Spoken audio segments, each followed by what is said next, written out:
Hello, everyone, and welcome to the Green Pill Secret. I'm back again with my good friend and co-host, Kat. Hiya. And today we're talking about vaccinations. Woohoo. Uh, obviously, no one does not know about SARS-CoV-2, what we went through, people not being able to graduate with their peers because of, these things and all that. It was a time. But it goes back to an issue that predated it, which is a lot of concern about vaccination, what it is, and is it safe? There was a lot of talk about should I get that vaccine? I don't know. The vaccine, is it safe and all that? And I don't trust vaccines and autism, uh, you know, thinking that vaccines give you autism. There's a lot of misinformation there. Well, look, I mean, nobody lets you go to college without you get a measles, mumps, rubella Hmm. vax. And we don't have polio anymore Hmm. because we get vaccinated for, and I'll tell you something else. I wish to God that they'd had the shingles vaccine back when I had shingles when I was Hmm. 23. Hmm. And I only wish that they'd lower the age for when you're allowed to get the shingles vaccine because, like I said, I had shingles when I was talking about I went in Right. last week to get the new COVID booster and my flu shot. Every time they come out with a new COVID shot, I get it. I've had like 8 COVID shots. But guess what? I've never had COVID. Woohoo. So I have, by the way. they might, I think they doing something. They, Yeah. Yeah. approve No. of the vax or not, they doing something because I've been exposed to it plenty of times. Hmm. I have never had COVID. Knock on. That's awesome.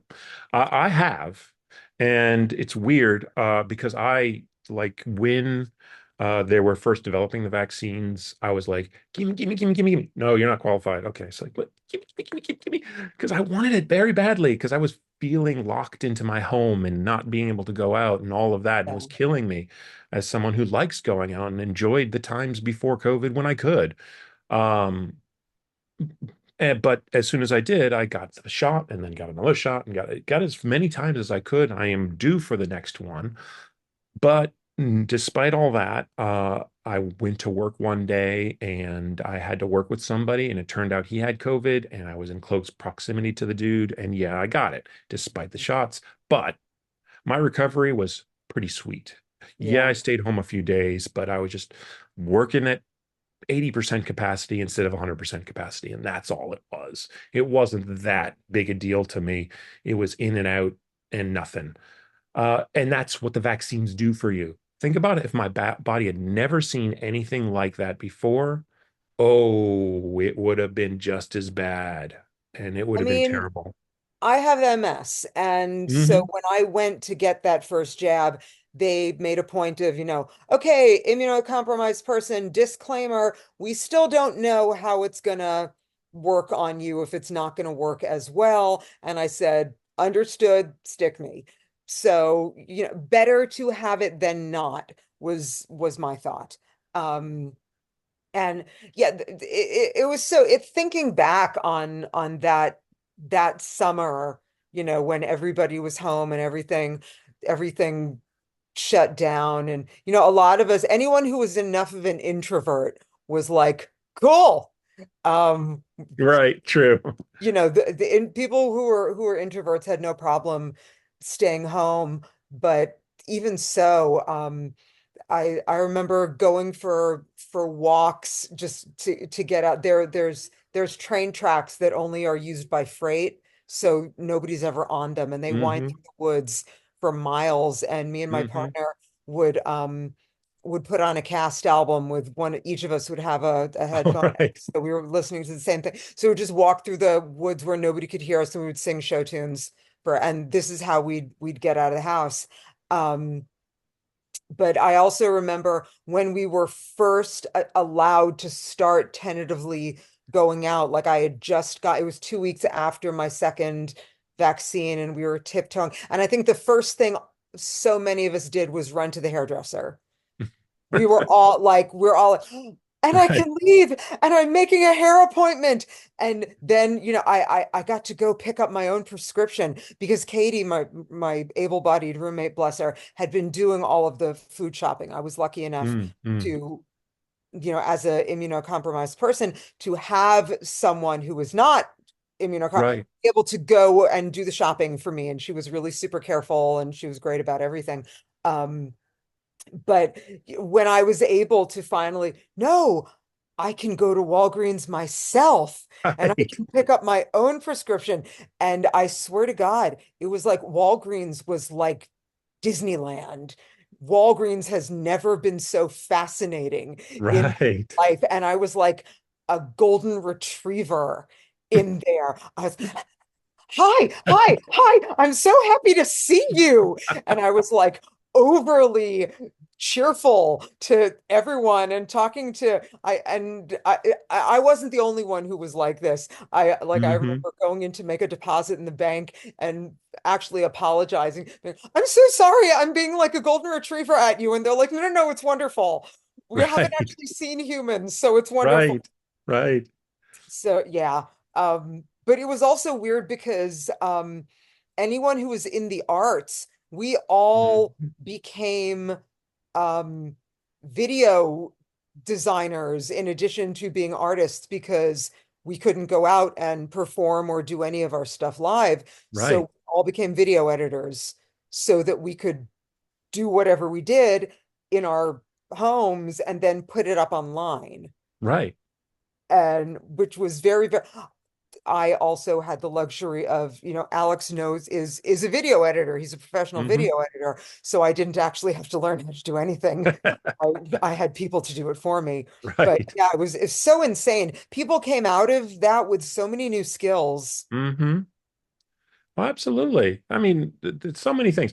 I will admit that for me, it was a bit a bit daunting. I had just been put on family and medical leave from the government job that I had at the time.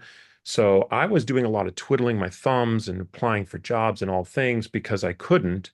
But honestly, those things were a blessing in some sense. I got a better job and all of that. But being stuck in the home and with this failing marriage that I was in and all of that, that was difficult for me. Oh But yeah. all I really and I tell you, Instacart got a lot of our business. So, but the thing that really strikes me is that I do a lot of science because I run a science book club, and vaccines are fascinating in the way the MMR vaccines have helped so many people. And now that we at least don't put them in mercury, so that reduces the any thoughts you could have in terms of dangerous compounds. Vaccines are just better, and but interestingly enough, you mentioned chickenpox and or shingles, which Which is you get chickenpox. Yeah. shingles. Yeah, I've never had chickenpox, and so when they offer the vaccine, I generally refuse it because I'm worried that as someone who's never had chickenpox, would that give me chickenpox? And that's actually something that I don't know. It seems like it probably wouldn't. It probably would be safe, but that's comes down to the way vaccines work. I would probably be safe, and it would probably just be that I would never get chickenpox, nor would I ever get shingles because Get it's a the herpes vaccine. vaccine, get Yeah, it. Also, yeah. the shingles vaccine sucks. It is Mm, the most unpleasant, horrible. The shot sucks. The side effects after it sucks. The whole thing sucks. But you know what's worse? Having shingles. right. So Oh I yeah. do No, not wish I've that heard. on my worst enemy. It was the absolute worst. Well, So that's interesting because I mean, would it prevent me from ever getting chickenpox the first time? Which would never be good in your adulthood. Chickenpox in the adulthood can cause sterility and all these other problems that you don't want to get. And that's one of the reasons why I'm afraid to take it. Although I'm getting to the point where I'm so old that would it really matter? I'm probably never going to have kids. So, isn't uh, there a separate vaccine for chickenpox now? I thought there was. I don't know if I could look into that. Maybe I should. I mean, that's a good thing. And that's why we want to have this honest, frank talk about vaccinations because there are a lot of vaccines out there, and there are a lot of ways that those vaccines can help you. Yeah, And ask your doctor about that. I keep asking, the pharmacist had told me about one for pneumonia and that I should probably get it because I've had pneumonia and it's not fun. no, And I when I asked my doctor, she said, yeah, but it only protects you from like this much of pneumonia, which is this. And I don't know if you want to put something in your system for that. And I said, oh, right, valid. right, So right. also occasionally insurance companies are rude about, which is a whole Mm, other thing. right. Oh yeah. I'm not looking forward to not having insurance anymore. The Yeah. not having employment. But that's another story. That's for another day. I just want to thank you guys for coming to the Green Pill Secret today and hope you have a wonderful day. Take care now. Bye.